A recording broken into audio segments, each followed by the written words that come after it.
There it was. A pardon for someone who wasn't immune, so he would need a pardon. Now, more recently, top Republicans have operated on the obvious premise that the criminal justice system could potentially put Trump on trial after he left the White House. Take the most powerful Republican in the Senate, Mitch McConnell, emphasizing that exact point during Trump's Senate trial after impeachment. Trump is still liable for everything he did while he was in office as an ordinary citizen. We have a criminal justice system in this country. We have civil litigation. And former presidents are not immune from being accountable by either one. And to be clear, I'm showing you that not just to say, oh, look, that's what they said, but that was so rudimentary, so obvious, so plain that McConnell wasn't making waves by saying it. It was just the state of play. If you want to check the Justice Department, long before Jack Smith or anyone else came along, it has held the view in writing that former presidents can be prosecuted, and that specifically the Constitution permits a former president to be criminally prosecuted for the same offense for which he was impeached and then acquitted by the Senate while in office, as a 2000 memo explains. Now, Trump was acquitted by the Senate for the narrow charge of inciting insurrection. Jack Smith is actually prosecuting him for other charges related to January 6th plots. Now, Trump's appeal claims that he should still have this magic immunity because anything he did was an official act. And he says if he is basically tried, if this case goes forward, then there would be politically motivated prosecutions, which are more menacing and crippling to the presidency than even civil suits. He also accuses Smith of ignoring extensive information about widespread fraud in 2020. Now, that second passage there it's just legally dead on arrival. Judges, and that's who he's talking to, this is not PR, this is not Truth Social, judges know Trump lost the election.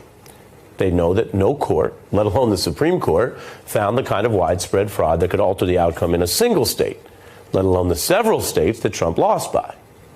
Now, apart from lying about the election he lost, Trump is hoping that his lawyers can get the Supreme Court to embrace either this magic new immunity theory or that this whole process will delay the case. And the guy knows how to delay.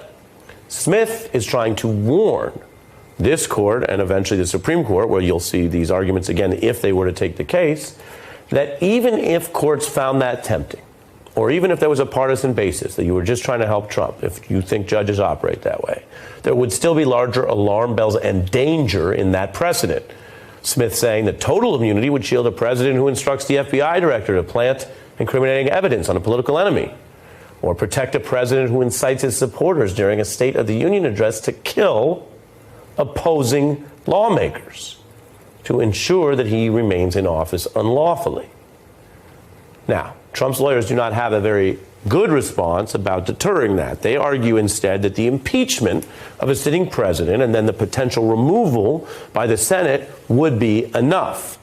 They say, quote, the Senate has the constitutional authority to prosecute a president through impeachment.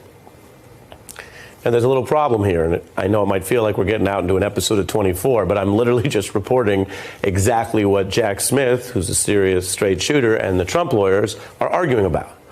Remember, in Jack Smith's hypothetical, the Senate that the Trump lawyers just mentioned could be intimidated or literally killed on a partisan basis by a murderous authoritarian president to prevent even that thin Senate impeachment and removal accountability.